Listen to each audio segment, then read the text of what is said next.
are going to call this Teaching and Learning Committee meeting to order on March 3rd at 5 o'clock p.m. Start with roll call. Brian Medved. Here. Tracy Pollock. Here. Kim Higginbotham. I am here. Item 3, agenda revisions and approval. Move to approve the agenda. Second. I have a motion by Tracy and a second by Brian. Any discussion? Hearing none. All those in favor say aye. Aye. Aye. Opposed? That motion passes. Item number 4, approval of the January 20th, 2025 meeting minutes. So moved. Second. I have Brian with the motion, Tracy with the second. Any discussion? Hearing none. All those in favor say aye. Aye. Opposed? That motion passes. All right, we will move on to item 5, reports and updates. First, we have a literacy update, item A. Go over to Jake. Good evening. Good evening. I'll do my best. You're welcome. The purpose of this update is to provide you some background on our progress towards meeting Act 20 requirements. So some of the updates that I provided you in the past were directly related to Wonders. This one is directly related to Act 20. So some of the big things to note is we have students right now who have access to personalized reading plans. So in my previous update about Act 20, I shared a document that outlined what a personalized reading plan looks like to meet compliance deadlines after students fall below the 25th percentile. A team that comprises the building principal, the literacy specialist, sometimes the school psych, the classroom teacher, and sometimes special education and speech language pathologist meet to develop a plan for that student who fell below the 25th percentile to better meet the deficit that was identified by either the screening that we've done, which is through Ames Web, or the diagnostic assessment that we provide to students, which is NWA reading fluency. So that is all underway. So we're about halfway through the first round for students on their reading plans. In updates from the reading specialists and building principals, we've already noticed some of our students have met their exit criteria. So they're only halfway through their reading plan, but are already meeting the criteria that would exit them. We set our exit criteria. Act 20 allows us to do that and make that determination. We worked off of logic and suggested that to be exited from their reading plan, students had to hit the benchmark for the next test. So it wasn't just getting above the 25th percentile on the previous one, but in spring, they have to exceed the mark that they would be tested on the 25th percentile. So in theory, any student who has met that benchmark when we provide the screener in spring, they would not be identified to have to continue on with receiving a personalized reading plan. They would have met their goal, and then by Act 20 standards, they don't need that support. In our communication with families, because the student has been identified as somebody who needs a reading plan, we're obviously going to continue to progress monitor that student after they've been exited from the reading plan to make sure that they continue to make appropriate progress. The other thing that happens with our reading plans are when students hit those benchmarks midway, we don't exit students from their reading plan. We let that reading plan continue out so that we can keep giving that student a boost to make sure that they're ready for that next round of assessment and their reading skills continue to develop. In addition to that, we have already met the compliance for the Act 20 training that we're required to do by the state of Wisconsin. So the way in which the law was written, all we have to do is start the approved training by July 1. All of our teachers have started the approved training that they're required to do. So we've taken the first steps into completing that requirement. Oddly enough, Act 20 does not determine an end date for when we have to complete that training by. In theory, we could take forever to complete that. That is not our intention. Our intention is to complete it by the end of next school year. They've gone through the entire slate of Act 20 required training through Cox Campus.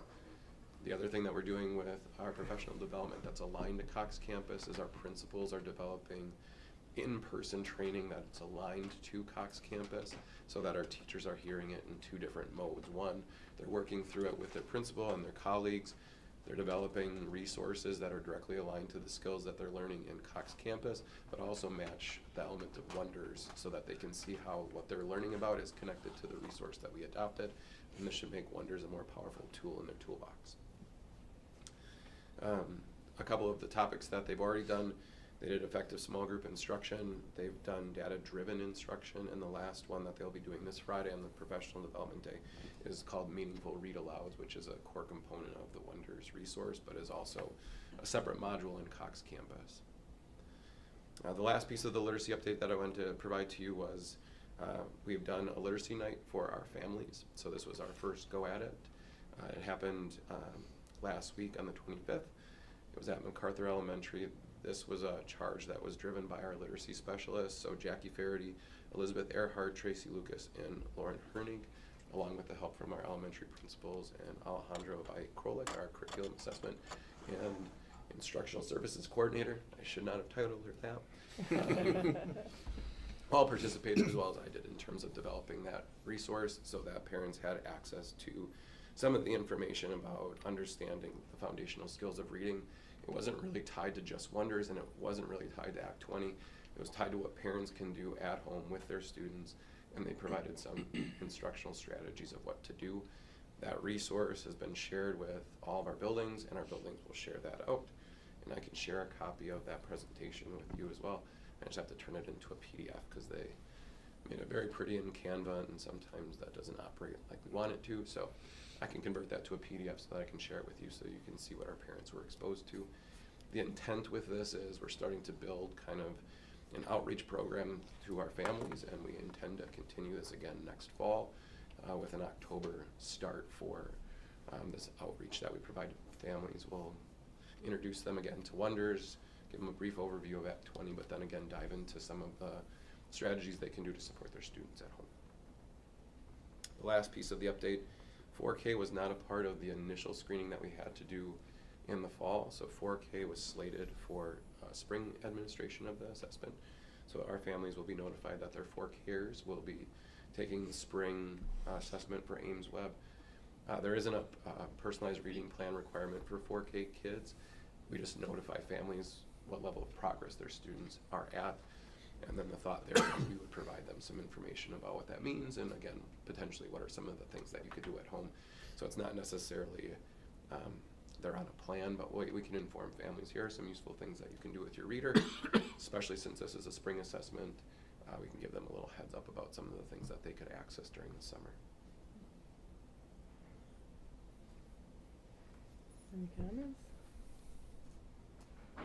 So you guys are aware this afternoon we received messaging from Neola that they're working on policy update for this summer for compliance around Act 20 when it comes to grade promotion. So that'll go through Mr. Barney and policy committee, but it's timely with the work that's happening with Act 20 is there's statutory requirements that every district holds policy. So that'll come probably in the month of June, July. It's very positive news that we do have, I mean, obviously we have kids that are below the 20th percentile, but that we are already seeing improvements that is getting some of the kids off already, Yep, or and on that's the way. one of those things to remember is the test that they're given, Ames Web. We've always seen students who fell below the 25th percentile. That's a nationally normed test, and then it's a standard distribution. So when you have a large group of children, you would anticipate that there are going to be some students who perform in that realm, and it's not, there's obviously concern that we have because we want all of our students to meet the requirements of Act 20 so that they can read and be proficient readers, and that's the ultimate goal, is to make sure that all of our students are proficient readers. But the benefit here is it identifies students who need some additional support and some more intensive instruction provided by our teachers or potentially our reading specialists to make sure that they continue to grow. So it's not, there was no way, it would be wonderful if it was the case that 100% of our students exceeded the 25th percentile. Again, the goal is to push as many kids across that 25th percentile and be as far away from what the nationally normed sample is, but there's an anticipation that it would be very hard to ever get to zero there. In addition to that, they've had 6 months of a research-based curriculum.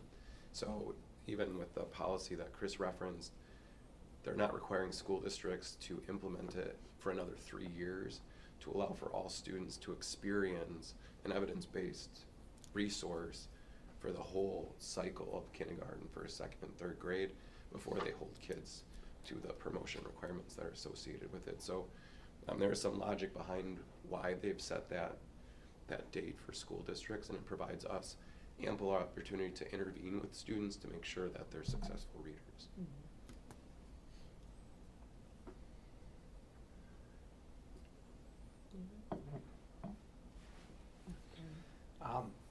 Not to keep you talking, but help me understand, how is this different than what we've always done? I mean, it seems to me we've always had reading help for students that struggle.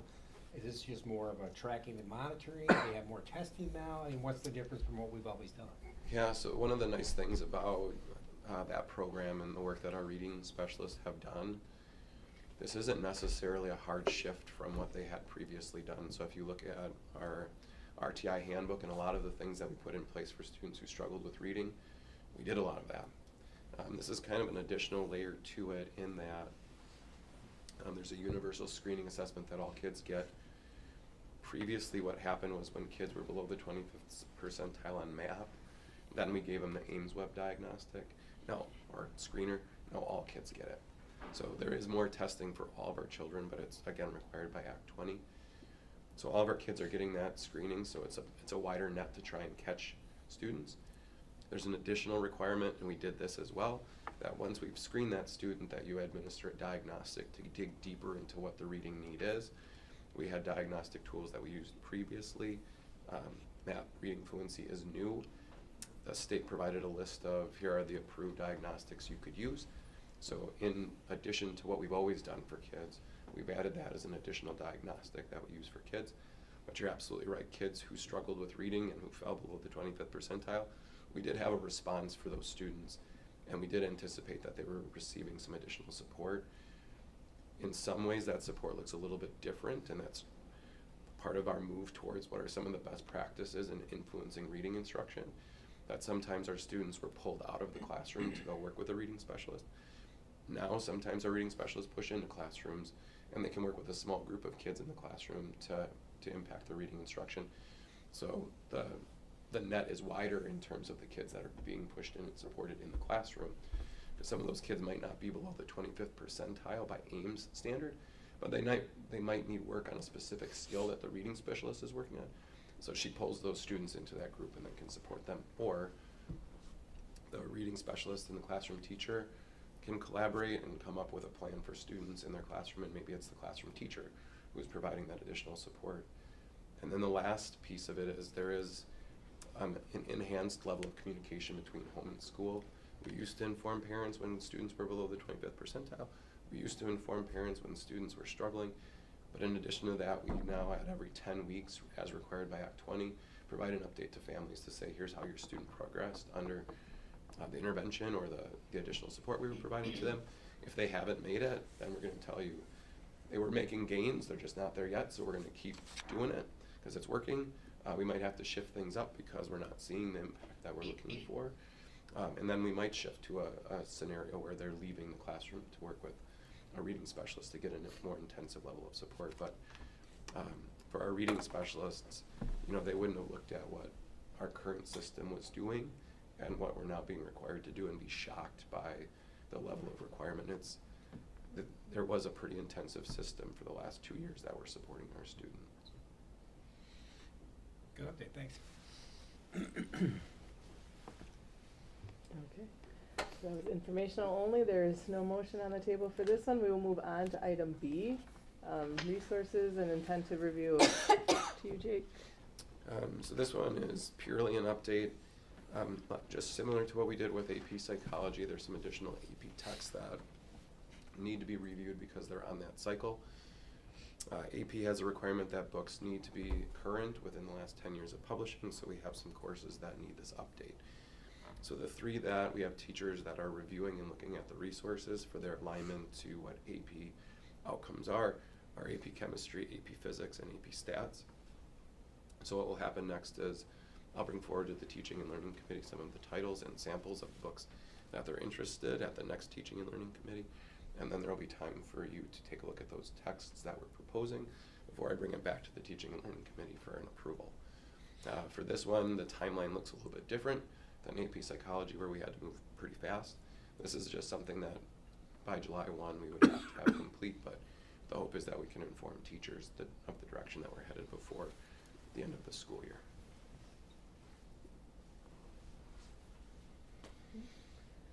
I wouldn't think there's probably too many chemistry, physics, and stats books to choose from, or are there? You would be shocked. I would too. There's a list of approved ones. So just the list on the approved, you're probably looking at 12 to 15 that AP is saying we approve, but from there, you know, similar to what we did before where we looked at how well is it aligned to the AP test. Some of the texts will meet all of the outcomes, but they may not do it in a strategic way, similar to some of the texts that are specifically designed for the AP test. So there's a balance between what resource will work and what resource is best for our kids. I mean, that's kind of how we evaluate those resources. But on AP, the College Board website, for each one of these, there's a list of what they call the approved resources. And we actually don't have to pick from that list. AP says we don't have time to review every single text that could potentially work. So if it's not on this list and it's within the last 10 years, you're providing your students with an updated text. We choose to kind of look at that list as a starting point because AP has a pretty good idea of what texts have worked in the past and lots of school districts have selected to move forward with.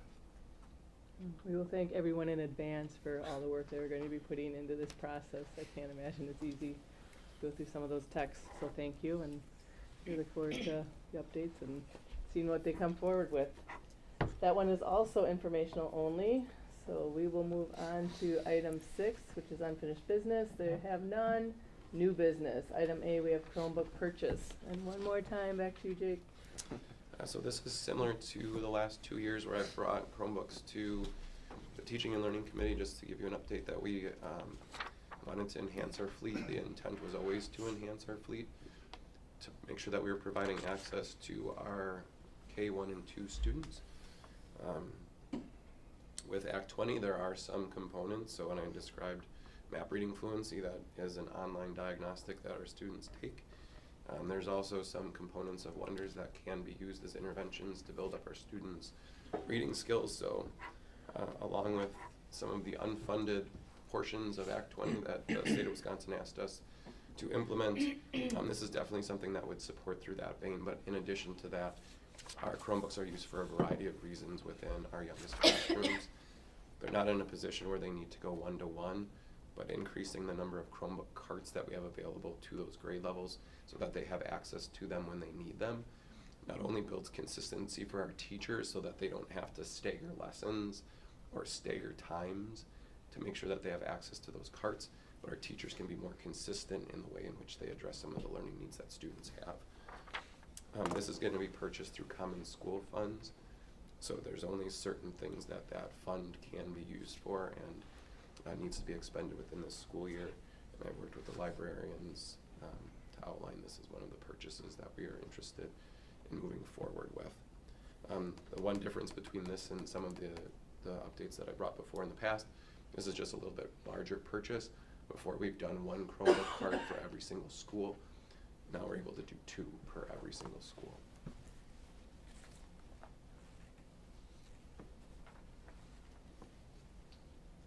Any questions? No? All right, with that, I will take a motion. Motion with a positive recommendation to the Finance Committee to approve the purchase of 240 touchscreen Chromebooks, corresponding Google licenses, and 8 charging cards from BDJ Tech for an amount not to exceed $88,820 using Common School Library Aid. Second. All right, I have a motion by Tracy and a second by Brian. Any discussion? Yeah, quick question. Do we always have touchscreen Chromebooks, or is this new? No, we don't. So that's specifically for our K2. Okay. So even though these Chromebook cards could be used for anybody, and there is some benefit for our 3, 4, 5 kiddos to use the touchscreen as opposed to their normal Chromebook. There are some apps that you can run, or there is some benefit to allowing them to manipulate some things using the touchscreen, and some of our students with particular needs may benefit from being able to navigate that versus a mouse pad. So in our 3, 4, 5, they definitely have access to it because it's through common school funds and housed in the library. With our K2 kiddos, they often struggle with some of the tracking on a mouse pad, so using the touchscreen tends to be a little bit easier for them. And if they want to transition to the trackpad, they can, but it's just another option to increase the accessibility for our K-1-2s. Sure, that makes sense. And how do we settle on BDJ Tech for this purchase? I continue to work with Nick. Can, just so you're aware that attention on the quote is not Nick, it's Jeff Crawford. Yeah. So if we could I'll fix that. update that. I got it from Nick, I promise. I don't know if BDJ had updated their contact person, but I'll reach out to them before we send it to finance to make sure that that's there. But Nick works with that company to get us the lowest price that we can for Chromebooks. And this is similar to what we've used in the past. Yeah, I was just gonna say that I recognize this name from Yeah. our previous purchase. Do I recall that in the last year, there was a discussion of why we're buying iPads and Chromebooks, and the discussion was the iPads offer the on-screen touch for kindergarten kids. So within the last year, didn't we just buy touchscreens? Yeah, so there are still iPads that are in use within the district. I will tell you that when we talk about the use of these for curriculum support, the Chromebook has a higher degree of functionality than the iPads. One of the benefits to the iPads are there are some apps that don't run on Chromebooks. So they're very specific apps that teachers are using to support kids, but the number of iPads that we have in our classrooms is a decreasing number as the number of Chromebooks that we're supporting in the classroom are increasing. So those are being phased out as we go along. They're still in service because that was real recent. Yeah, I think we need to definitely loop our teachers into that conversation to make sure that there isn't something that we're phasing out that is a necessity in terms of iPads, because there are still some apps that kids can engage with learning in a different way that Chromebooks just, they don't have the capability that the iPads do. But the need to support instruction, I would say on the Chromebook side, especially with some of the ways in which they can utilize Wonders, the Chromebook becomes a more useful tool.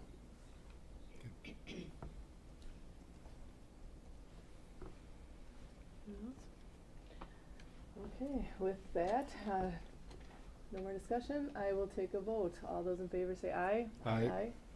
Opposed? Hearing none, that motion passes. And that's it for you, Jake.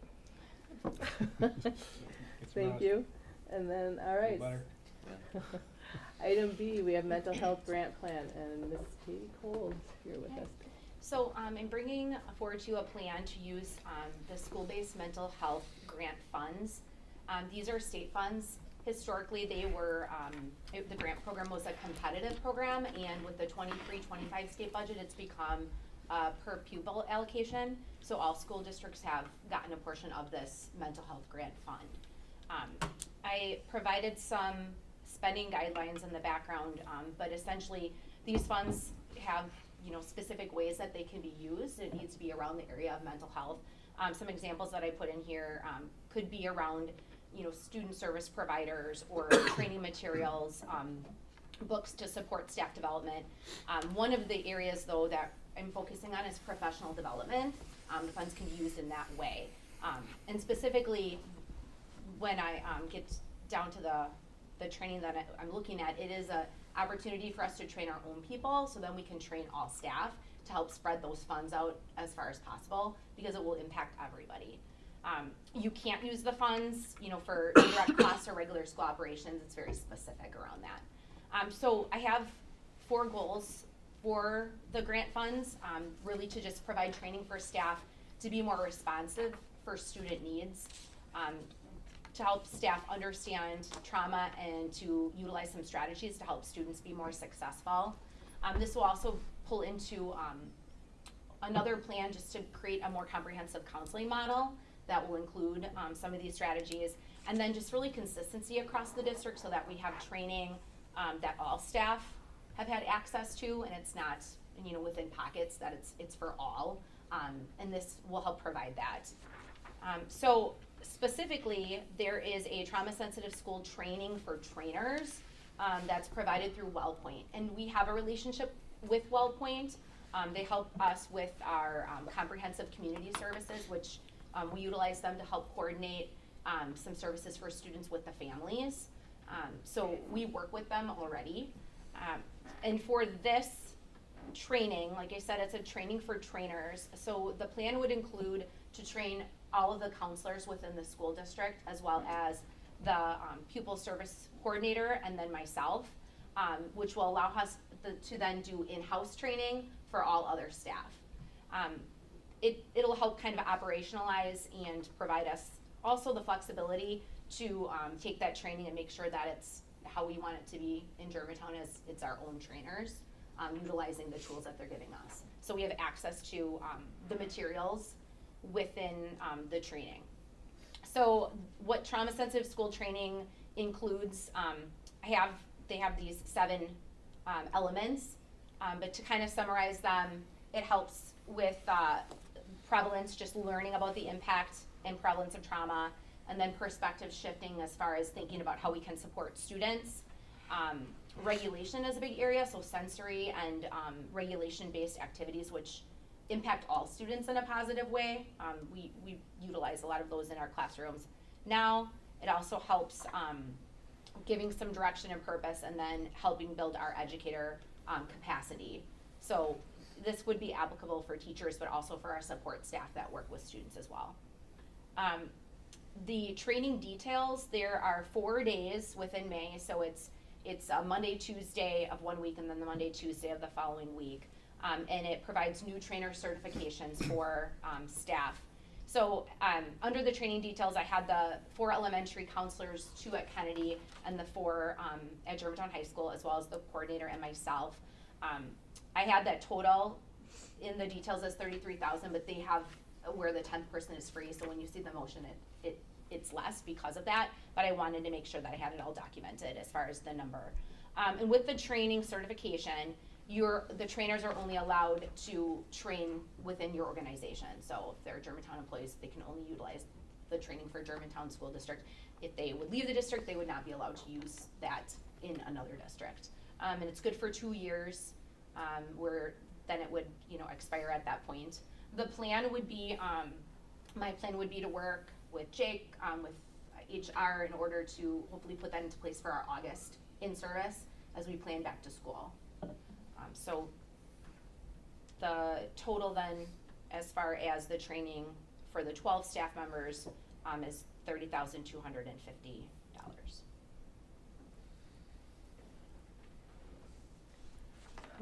Okay, so this is obviously a heavy topic when you're talking about mental health. And I guess it goes into what is the school's, what is our responsibility on that? When do we overstep our bounds and open ourselves up to, one, potentially not seeing something, or, seeing something that isn't there versus, because if you're only training somebody, people go to school for years to become counselors and, especially on trauma. Mm-hmm. So that I guess the biggest question would be, how do we think and how are we planning on using this to the benefit our students when we could just as easily do harm to some of our kids? So this is really a tier 1 when we think about levels. This is a tier 1 informative approach to really build background knowledge and understanding in our staff. It's not small group instruction. It's not one-to-one therapy. This is really meant for staff to get a better understanding of the students that we have coming into our building. And not all of them are ready to learn, so they're really strategies that you would utilize with whole class to help students. And I think another piece too is with administrators helping them when we've got challenging behaviors, and just building their toolkit of strategies that we use with students on a daily basis. And really coming at it, I think, with that lens. So to your concern, it's not where we're pulling small groups or providing any type of therapy. That's not the intention behind it, but it's really that universal kind of tier 1 understanding where staff's able to build some background knowledge and have some strategies and tools that they could use with any student, not providing any kind of specific mental health around, with students. As you said, we're not therapists. We're not building that background. So this training's really geared toward schools in that lens of that universal, not student specific or small groups or therapy. Yeah, And that I makes more think it's sense. about awareness too, and Correct. helping our staff understand when they see something or see behaviors that could be concern, then how do we use WellPoint and those professionals Correct. for referral to that versus that kid just acts up all the time, right? But now I have a better understanding of trauma and what kids do bring as baggage daily because of their life, their environment, what that might be, and how can I then intervene in the moment but provide referral to a professional service, because to Katie's point, we have no one in the school district, and no school district does, that has, to your point, Kim, have been trained as therapists around mental health and have those types of degrees and depth of knowledge. Which is why we do use WellPoint as a partnership for that comprehensive piece where it is a referral to them, and then it really works with the family to then get services for their child. So we just help coordinate that with the family, with the referral process. We help the family get that referral in, and then those services are, coordinated with the family. They are a partner with us for that. And that's, again, the reason for the counselors to be the one to be the trainers, as they're then the go-to people in their building for staff to come to, as they're the experts to help know the process in order to get students more assistance. Our social workers as well, provide those resources to families. That's not something that we are going to be providing, but to Chris's point, to just have a better understanding of what kids are bringing in. I think also the background of it is just how you respond to those students, and maybe in that lens of, hey, what's going on, or how can I help you out, instead of thinking it's a behavior that's just someone misbehaving, which there are times that might be the case Right. as well. But really just helping with some awareness and background for our staff, and really giving our counselors, I think, too, some background and some tools, a little more expertise in their lane. Not that all the staff would have that, but they'd be able to provide that overview and be that go-to person within the building, which is why we wanted all of the counselors, as well as myself and our coordinator, because then we are able to train with them and help kind of take the lead on that, and not expect that it's just the counselors. But then they do have that ability to also be training with us so that they can be that go-to, because we're not in the buildings every day. Right. And 2 years ago, we were sitting at this table, and this grant has come, we've been sitting on this money from Right. the state, and I give Katie and her department a lot of credit, because she spent a lot of time, it's February, it's March now, but she spent the first part of the year understanding her role, but also doing a lot of research, and has brought multiple drafts of this to me, and asked a lot of questions, and looked back at previous teaching and learning committees when Russ was the chair, on seeing how we can use this money appropriately within the norms of our community and school district, to educate all of our staff, to make sure that we're able to hit every kid's need and make those referrals to agencies that can do the heavier lifting that we aren't equipped to do as a public school. And I think that's the main takeaway, is just knowing our lane and staying in our lane versus crossing that. And I think being able to be aware is important. Obviously, there's all different types of behavior. You can be quiet, you can be loud, you can be, and for us to try and filter through that, but being able to have some knowledge that'll help the entire classroom makes more sense, and feeling like it's targeted towards, trying to identify something or diagnose, because that's definitely that's not not our No, lane. that's definitely not the intention. I think the key to this is that it's the counselors that are actually going through this training, Correct. where they can then interpret and translate, hey, these are the things that we learned. So if you see that, reach out to us. Right. Let us know. They can step in, or they can take it from there, and then ultimately go, yes, there's a need here for something beyond. And so then we do the referral. I mean,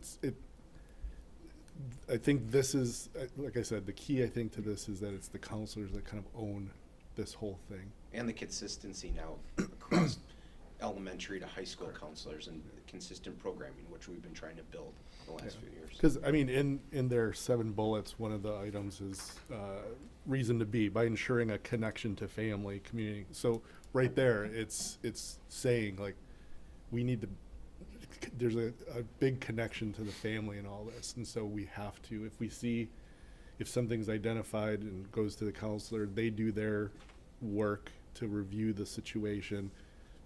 They can they know, like, we gotta go to the family in this, because we need to loop them in. We can't take control of this. We need to just identify and refer. I was gonna say, I think that's the key point that Tracy keeps bringing up is the family, because reading this information and listening to the conversations, I could see where, you go, oh, the school's now entering mental health care and making referrals. It's important that we understand, we're not making the referrals to WellPoint. We're Right. identifying it and keeping the parents and guardians involved. And saying, here's a resource if you so choose. I Right. just wanna stress that, 'cause Yes, yeah, our relationship with them is it's the families that are coordinating with WellPoint. We don't do that part. We help provide that resource to the families, but they're, once it's handed off, they do those meetings with the families and they coordinate all of that, and we're not a part of that process. I think also just having the counselors be the ones who have the information, and this is why I wanted to go as well, is that we can then look at what we learned and determine what's appropriate for all staff, because we are the trainers, instead of bringing somebody in, because that's also an option, is to bring trainers in to train. And I thought it was a better model to have our own trainers within, to get that training first. Then we can coordinate what that will look like a few months later in August for all staff. Yeah. So first off, yeah, this conversation started a very long time ago, and I appreciate that, and it was around that, being a bridge to service, not the service, right? So I think this does that, a continuing part of that conversation, it might be in the policy realm, as they go through this, and we kind of go through that training and learn the capabilities or the expectations, and building policy out around that, just to build in guide rails to ensure we're not overstepping. I think it's natural behavior to go, I see a problem and I want to. Yeah, I want to fix it, right? Yeah. Yep. But I think initially, when we started these conversations, this was the type of stuff we talked about. And to the approach of it is get our people trained, to train our staff, because they can assimilate it to our cultural norms within our buildings and in our community. And that's huge. It's a huge direction to go. And I think this is Katie and I have talked a lot about this. And she used the terminology comprehensive school counseling model. This is the first step in building a foundation.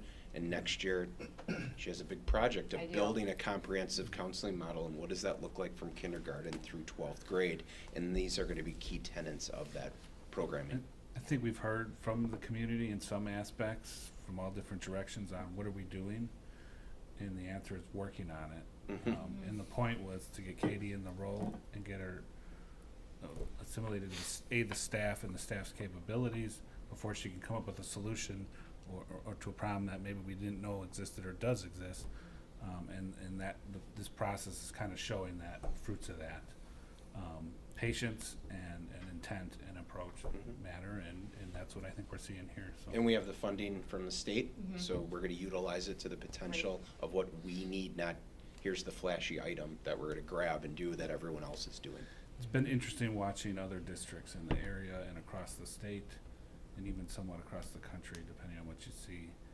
And the approaches have been widely ranged, and I really appreciate more of this intent, and to your point, not the new shiny object in the room, and to build the foundation is huge. So thank you. So, Go ahead. so then, once you guys are trained, then I'm assuming that you all get together and kind of build out that process, because you can hear Right. something one way, I hear something another way, Correct. so to have those conversations. Right, and then Yeah. determine too, I think, how, depending on what the training is, sometimes, staff-based is the best approach, where we go into each level. We did some, training around IEP development, and we determined in the beginning of the year that we would do, high school training, a middle school, and then we did 2 elementary to try to make it smaller. So I think until we have that training, we can really determine what group size should look like, and then it wouldn't be just, a counselor. There would be multiple people there to partner together to provide that training. So it's consistent if we do determine that it should be more than one group, and sometimes with Jake, doing other things, we do have to do it that way, but then we can provide consistency in what we're doing. So we would sit together, put together those presentation materials, as a group, and then make sure that we're providing that consistent training to the staff. This is great stuff. I'm glad that we're doing this. This all makes sense to me. My question is about the grant part of it. We're spending roughly $33,000 for this training, and you said it's good for 2 years. Correct. Is this an annual grant? Is this all of the grant money, or is this? That's not all the grant money, there's more to it than that. This Okay. was just the first step in what we were using it for. You know, we will have new staff come in, but I guess until we have that training, that could be something that we can, you know, acclimate with the onboarding process as far as some of this information. I don't know that it's going to have to be something that we have to retrain, as far as having our counselors and myself and the coordinator trained. But I think it gives those 2 years, if needed, to do that initial training, is what my thought was. Because once, I think, when Chris was talking, like, you're getting the background and the awareness, it's not something you need ongoing training. This is like that foundation piece. So I think the majority of our staff will get that, and we'll have to just plan forward then as far as when people join our system, what that looks like. We will always have new hires. So that is a piece that we might need to look, you know, into the future. Maybe it's one person going to get recertified because it's a smaller group of people. I can give you an update on that. I think once we have the initial training and know what that will look like, then we can build out that plan as far as sustainability and making sure Okay. everyone has that knowledge. So the grant you said was a per pupil amount that came to us. Is that gonna be an annual thing, or is this a This goes through the one-time? 25, this was the 23-25 budget, as far as this allocation. So I we're don't, hopeful in the next budget we're gonna. right, I don't Okay. know what that will look like, we'll Right. find out. But that, this chunk was for that period of time, it needed to be spent in that period of time, so, you know, this is May, so we're getting close to, the time we wanted to make sure, you know, we came here to the teaching learning committee, so that we can get that process moving and making sure everything's approved, so that it would work out for this May. Perfect. Okay, thank you. So it is just a formality when we say it's gotta go to the finance committee of just, we took in the grant funds, now we can release them for this specific Mhm. project. Correct. Correct. Of the uses of the funds that the Evers administration set aside for the 23-25 budget, I see them all and understand them all, but the one I didn't get any answers on was Stronger Connections grant that this money could be used for. In the comprehensive list? Are you looking Yeah, at- funding available in Wisconsin. I'll have to look into that I'm not sure. Okay, There was quite a list. I honestly pulled out things that I thought were appropriate for Germantown and put it into the board background. Okay. There were things on there that, I didn't think would be something that we would want to consider, so I didn't put them on the list, so that's one I can look into. Okay, I was just wondering if you knew offhand. I do not. Okay.